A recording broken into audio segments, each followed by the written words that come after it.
Ayan po mga katropa, tingnan nyo ang ganda ng bunga. Ayan, alam nyo po ba kung ano yan? Sa amin sa Bulacan kung tawagin po yan ay layak bato. Ayan, hindi ko lang po alam kung ano tawag sa lugar nyo. Kaya ako lang po ulit napakita sa inyo to kasi tignan nyo po andito tayo sa napakagandang lugar.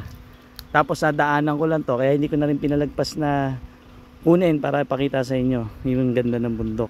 Hindi lang po yan, kabilaan po yung bundok na yan. Tingnan nyo kaganda. Oh.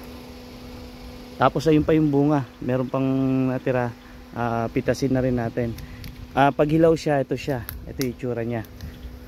Yan, layak bato kung tawagin sa amin sa Bulacan. Hindi ko lang po alam kung ano tawag sa lugar nyo. Ang itsura po ng dahon nya ganyan. Ito po, itong isang puno na to, tingnan nyo siya, oh.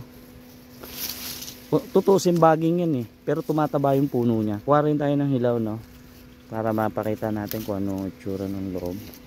Tapos yun, kunin din natin. Napakaganda, no, napakaganda ng bundok. Ipapasyal ko pa kay bandaran bago natin kunin to para matanaw niyo yung ganda. Ayan, ganda. Alam nyo ba dito paghapon, dyan napakasarap mag relax.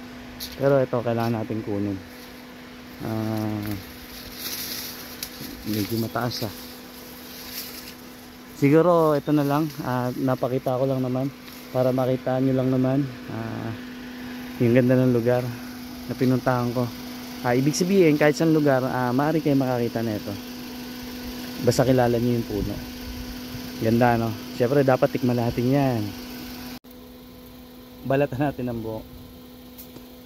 Papakita ko sa inyo yung pagkakahilera ng buto. Yun. Yan, ganyan po siya. Yan, nakahilera yung buto niya.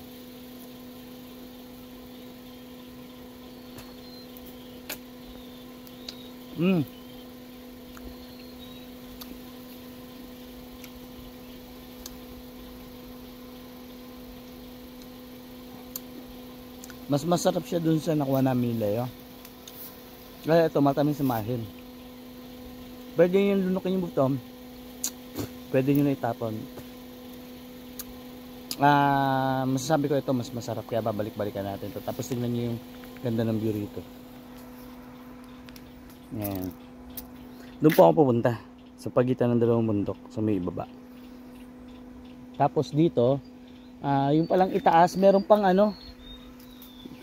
ewan ko kung ito yung hinahanap namin na dilaw na layak. Kulay dilaw siya. Ayun, ewan ko kung tanaw. Ayun, kulay dilaw. Kasi ito pula to. Ayun, dilaw. O baka naman hindi pa masyadong hinog kaya dilaw.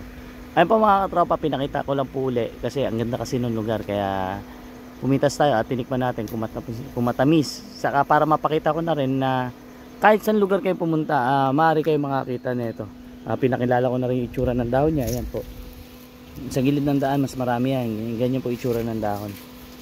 Para po pag nakakita kayo, pwede kayo maghanap ng bunga. Sa may loob kayo papasok, tsaka na may bunga.